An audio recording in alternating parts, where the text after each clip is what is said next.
जब भी हम चंद्रमा पर ज़मीन खरीदने के बारे में सोचते हैं तो हमारे मन में बहुत सारे सवाल पैदा होते हैं कि असल में चंद्रमा पर ज़मीन खरीद सकते हैं क्या, और उसकी दस्तावेज मिलेगा क्या, वगैरह वगैरह। और चंद्रमा के ज़मीन की मालिक असल में कौन है और कौन यह सब ज़मीन बेच रहा है, उसी विषय में आलोचना की जाएगी ब्राइट लाइफ की आज की इस वीडियो में। मैं हूँ राहुल और आप देखना शुरू कर चुके हैं ब्राइट लाइफ।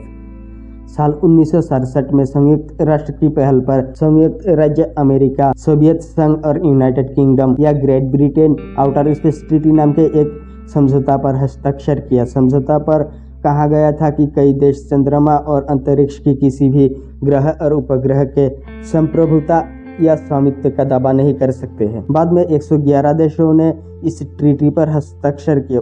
1979 वर्ष में संयुक्त राष्ट्र की पहल में मून एग्रीमेंट नाम के और एक समझौता हुआ और उसमें कहा गया था पृथ्वी के एकमात्र उपग्रह चंद्रमा सिर्फ दुनिया के लोगों के शांति के लिए उपयोग किया जा सकता है, यानी इसमें कोई युद्ध नहीं चलेगा। मून एग्रीमेंट में और कहा गया कि चंद्रमा और चंद्रमा के प्राकृतिक संसाधन के सामान्य उत्तराधिकारी पूरी मानव जाति। लेकिन सिर्फ 11 देश ही मून एग्रीमेंट पर हस्ताक्षर किया। संयुक्त राज्य अमेरिका, रसिया और चीन जैसे शक्तिशाली देश यह सब शर्त पर राजी न होने पर इस ट्रीटी की प्रभाव को लेकर संदेह रह गया। चंद्रमा पर जमीन बेचने के लिए सबसे बड़ा संस्थान है लूनर एम्बेसी। डेनिसोव नाम की एक अमेरिकी नागरिक इस कंपनी के नाम पर 1980 से चंद्रमा की जमीन बेचते आ रहे हैं। सिर्फ चंद्रमा की जमीन ही नहीं, शातिर आदमी, मंगल, बुध, बृहस्पति, शुक्र और प्लूटो ग्रह का भी जमीन बेचते आ रहे हैं। अब सवाल है कि डेनिसोव किसे सौर प्रणाली का स्वामित्व लाभ किया। 1967 वर्ष की ट्रीटी में निजी और कॉर्पोरेट स्वामित्व का कोई जिक्र नहीं किया गया। कानूनी भाषा की उस परिसीमन का अवसर लेकर शातिर डेनिसोव 1980 में पृथ्वी को छोड़कर सौर प्रणाली के बाकी 8 ग्रह और उनके उपग्रह की स्वामित्व का दावा करके संयुक्त राज्य अमेरिका, सोवियत यूनियन और संयुक्त राष्ट्र को पत्र लिखा। आमतौर पर कोई भी संस्थान ने डेनिसोव के पत्र का जवाब नहीं दिया, लेकिन डेनिसोव उनकी खामोशी को सहमति के संकेत समझकर चंद्रमा, मंगल ग्रह समेत अंतरिक्ष के जमीन बेचना शुरू कर दिया। लूनर एम्बेसी के अनुसार चंद्रमा पर प्रति एकड़ जमीन की कीमत स्थान के आधार पर 2000 से लेकर 40,000 रुपये तक होता है। लूनर एम्बेसी से जमीन खरीदने पर 3 तरह के कागजात दिया जाता है। एक जमीन की दस्तावेज, दूसरी है चंद्रमा पर जमीन की स्थान निर्णय के मैप और आखिरी है चंद्रमा पर जमीन के मालिकों को क्या करना होगा उससे संबंधित एक संविधान। लूनर एम्बेसी सिर्फ 2000 रुपये में कामिस पासपोर्ट या ब्रह्मांडीय पासपोर्ट भी बेचता है। चंद्रमा पर जमीन बेचने की मूर्खता सिर्फ डेनिसोव अकेले नहीं करते हैं, उसके साथ साथ Lunar Land, Buy Mars, Moon State, Moonless Limited, Imaging Gift Company, Lunar Registry, Moon Registry या मार्स फॉर सेल के जैसे बहुत सारे संस्थान सौर प्रणाली का जमीन बेचते आ रहे हैं।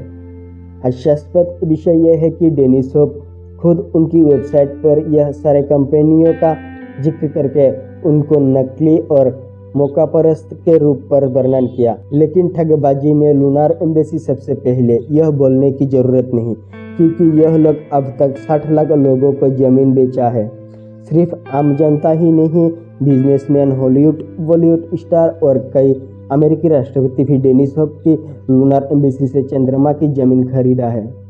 संयुक्त राष्ट्र की मून एग्रीमेंट के मुताबिक चंद्रमा की वारिश के रूप में संपूर्ण मानवता के बारे में कहा गया। इसलिए विशेषज्ञ का कहना है कि चंद्रमा पर निजी या कॉर्पोरेट स्वामित्व संपूर्ण रूप से निषिद्ध है। इस समझौते के बारे में किसी को कोई जानकारी न रहने पर भी चिंताशील व्यक्ति सोचना जरूरी है कि चंद्रमा पर जमीन खरीदना एक असंभव बात है। उसके बाद भी जो चंद्रमा पर जमीन खरीद रहा है वो लोग अपने साथ ही धोखाधड़ी कर रहा है।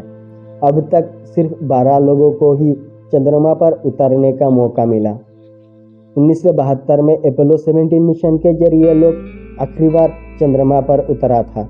2024 में फिर से नासा की आर्टेमिस मिशन के जरिए ह्यूमंस को चंद्रमा पर भेजा जाएगा। इस बार नासा चंद्रमा पर लोग भेज रहा है, सिर्फ जाके लौट आने के लिए नहीं, बल्कि वहां जाकर कुछ दिन रहने के लिए। और इससे शुरू हो सकता है चंद्रमा पर जीवन धारण का सिलसिला। चंद्रमा पर कैसे स्थायी आबादी बसाया जाएगा उसके बारे में जानना चाहते हैं तो ब्राइट लाइफ को सब्सक्राइब करके बेल आइकन को ऑन कर लीजिए, क्योंकि इस बारे में नेक्स्ट वीडियो में आलोचना की जाएगी। अगर आपने वीडियो को एंजॉय किया तो लाइक शेयर करें और इसके बारे में कोई सवाल और सुझाव हो तो कमेंट बॉक्स में कमेंट करें।